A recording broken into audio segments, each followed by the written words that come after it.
David Fincher said about you, he was talking in general, I think, but also specifically in the moment of House of Cards, said that you have exceptional skill both as an actor and as a performer, which he says are different things. So he defines the former as dramatization of a text and the latter as the seduction of an audience. Do you see wisdom in that distinction? And what does it take to do both? The dramatization of a text and the seduction of an audience. Those are two very interesting descriptions. When I think performer, I tend to think entertaining. I tend to think comedy. I tend to think winning over an audience. I tend to think that there's something about that quality of wanting to have people enjoy themselves. And when you saddle that against what maybe he means as an actor, which is more dramatic or more text driven, more. Look, I've always believed that my job. Not every actor feels this way, but my job, the way that I've looked at it, is that my job is to serve the writing, and that if I serve the writing, I will.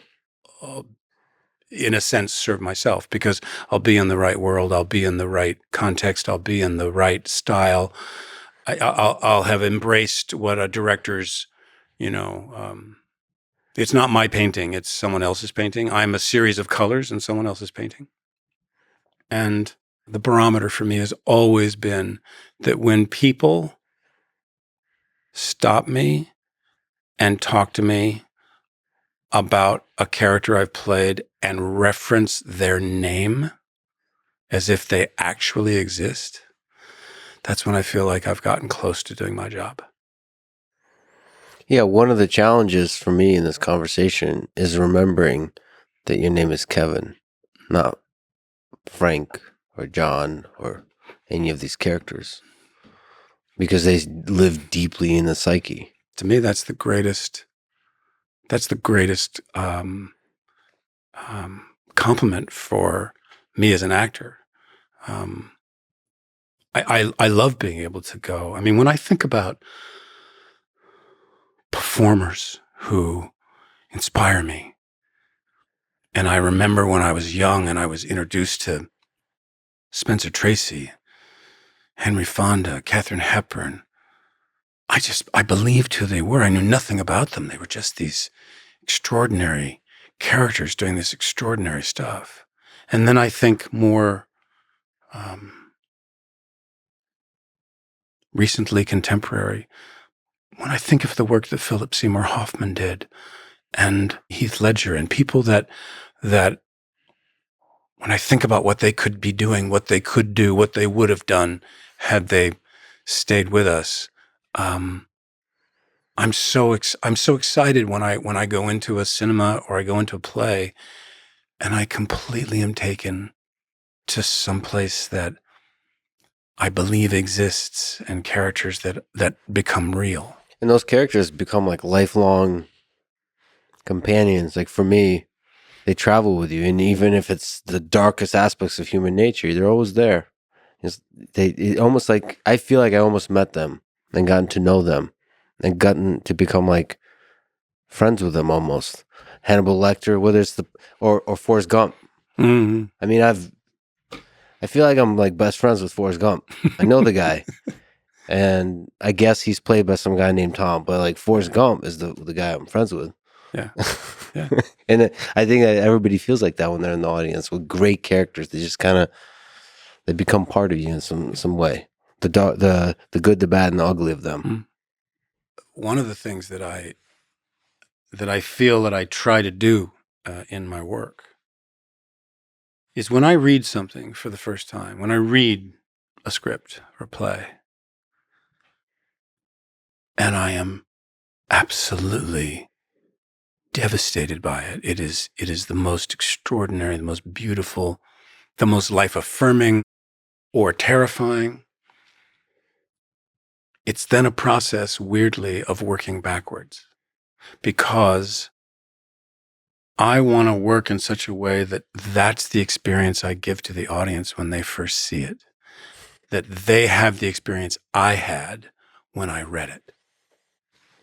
I remember that there's been times in the creative process when something was pointed out to me, or something was, I remember I was doing a play and I was having this really tough time with one of the last scenes in the play. And I just couldn't figure it out. And I was in rehearsal. And although we had a director in that play, I called a friend of mine who was also a director, and I had him come over, and I said, look, this scene, I'm just having the toughest. I cannot seem to crack this scene. And so we read it through a couple of times. And then this wonderful director named John Swanbeck, who would eventually direct me in a film called The Big Kahuna. But this is before that. He said to me the most incredible thing. He just said, all right, what's the last line you have in this scene before you fall over and fall asleep? And I said, the last line is, that last drink, the old KO. And he went, okay, I want you to think about what that line actually means and then work backwards. And so he left, and I sort of was left with this, what? Like, what does that mean? How am I supposed to? And then like a couple of days went by, and I thought, okay, so I said, what does that line actually mean? Well, that last drink, the old KO. KO is knockout, which is a boxing term. It's the only boxing term the writer uses in the play. And then I went back and I realized, my friend was so smart and so incredible to have, said, ask a question you haven't thought of asking yet.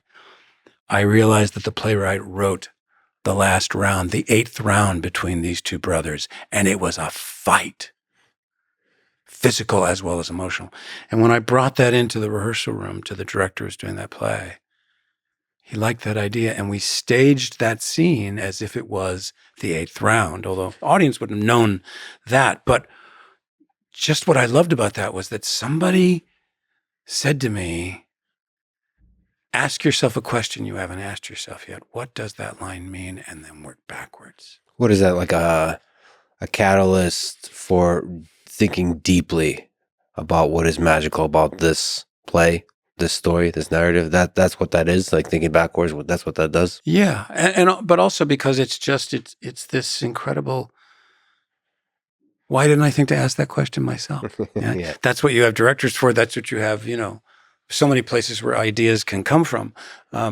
But that just illustrates that even though in my brain I always like to work backwards, I missed it in that one. And I'm very grateful to my friend for having pushed me into being able to realize what that meant. And To ask the interesting question,